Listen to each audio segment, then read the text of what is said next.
Hello guys, आज के इस वीडियो के अंदर आपको जानने को मिलेगा विकोरिल सिरप और विकोरिल ड्रॉप के बारे में और डिटेल में आपको जानने को मिलेगा कि आखिर इन सिरप और ड्रॉप के अंदर क्या क्या कॉम्पोजिशन है। अभी के टाइम पे देखा जा रहा है कि जो बच्चे होते हैं उनको जो फीवर तो आता है, लेकिन फीवर के साथ साथ उनको और भी प्रॉब्लम्स रहती हैं, जैसे कि उनका नाक जाम या एलर्जिक राइनाइटिस, आँखों से पानी, नाक से पानी, रनिंग नोज़ या फिर कफ। तो इस तरीके के जो प्रॉब्लम हो रहे हैं, तो उस टाइम पर जो डॉक्टर जो है वो इन सिरप्स का बहुत ज़्यादा प्रिस्क्राइब कर रहा है, इसके अलावा ड्रॉप्स का भी। तो आते हैं, समझते हैं एक एक करके।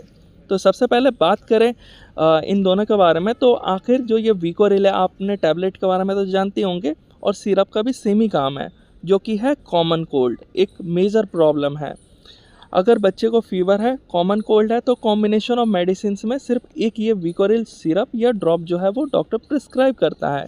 जैसे कि नेसल डिकंजेशन उसको हो रहा हो, या running nose, sneezing with fever के साथ ये सारी प्रॉब्लम हो रही हो, तो उस टाइम पे बात करें इसके अंदर क्या क्या कॉम्पोजिशन है, तो आपको पैरासीटामोल तो देखने को मिलेगा ही, जो कि एक एनाल्जेसिक और एंटीबायोटिक है, यानी फीवर तो कम कर रहा है, लेकिन उसके साथ साथ जो बॉडी पेन है या फिर गले में सोर थ्रोट हो रखा हो, उसको भी ठीक करने का काम करता है यह पैरासीटामोल। नेक्स्ट बात करें फेनाइलेफ्रिन।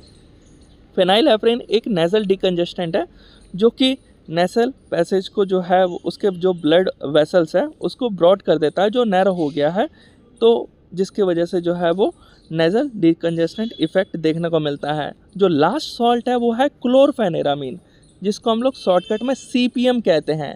अब ये जो सीपीएम है ना, इसके भी बहुत सारे फ़ायदे हैं, बिकॉज ये एक एंटी हिस्टामिन है, और अब पता है आपको, जहाँ भी हिस्टामिन बॉडी में उस पार्ट में रिलीज हो जाए, वहाँ पे जो है वो एलर्जी कॉज करता है। जैसे कि स्नीजिंग हो गया, एलर्जिक राइनाइटिस हो गया, लैक्रिमेशन हो गया, आँख नाक से पानी हो रहा है।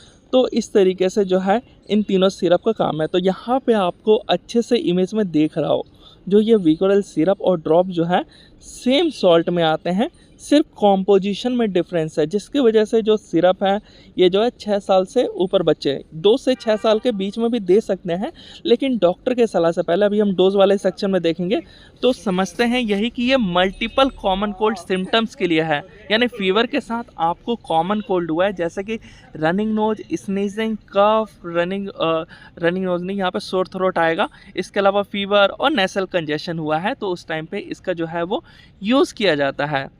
और तो बात कर लेते हैं और इसके बारे में कि इसके अंदर जो सॉल्ट आप देख रहे हो, सबसे पहले पैरासीटामोल आपको मैंने बता दिया, फीवर में तो काम कर रहा है, जो गले में सोर थ्रोट हो रखा हो या बॉडी में पेन हो रखा हो वहाँ काम करेगा।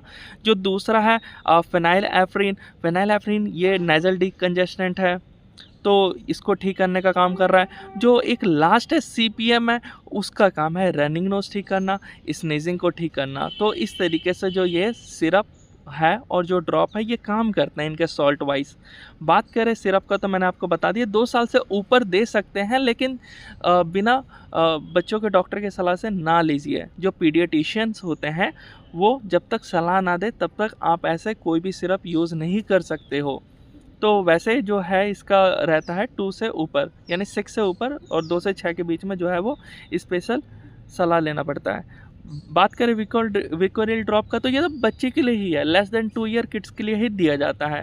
कोई भी मेडिसिन का आपको यूज़ करना है तो अपने डॉक्टर के सलाह से ही यूज़ करना है। बात करें कॉमन साइड इफ़ेक्ट्स के बारे में, जिसमें फर्स्ट है ड्राउजीनेस और स्लीपनेस। जो आपका बच्चा है उसको बार बार नींद आ रही है, उबासी आ रही है, तो समझ जाना कि ये एक तरीके का साइड इफ़ेक्ट है। इसके अलावा ड्राई माउथ, उसका माउथ जो है बार बार सूख रहा है, तो इस तरीके से अगर एक्सपीरियंस कर रहा है आपका बच्चा, तब भी आपको समझ जाना है कि एक तरीके का साइड इफ़ेक्ट है, और आपको अपने डॉक्टर का ज़रूर सलाह लेना है इस टाइम पे क्या करें।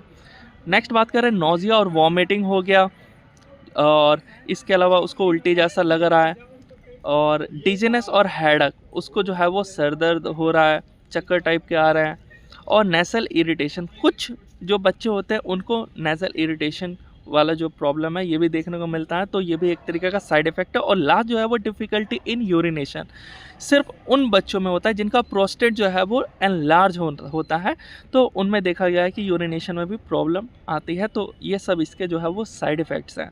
तो अगर ऐसा कोई साइड इफ़ेक्ट दिखता है तो अपने डॉक्टर से ज़रूर सलाह लें।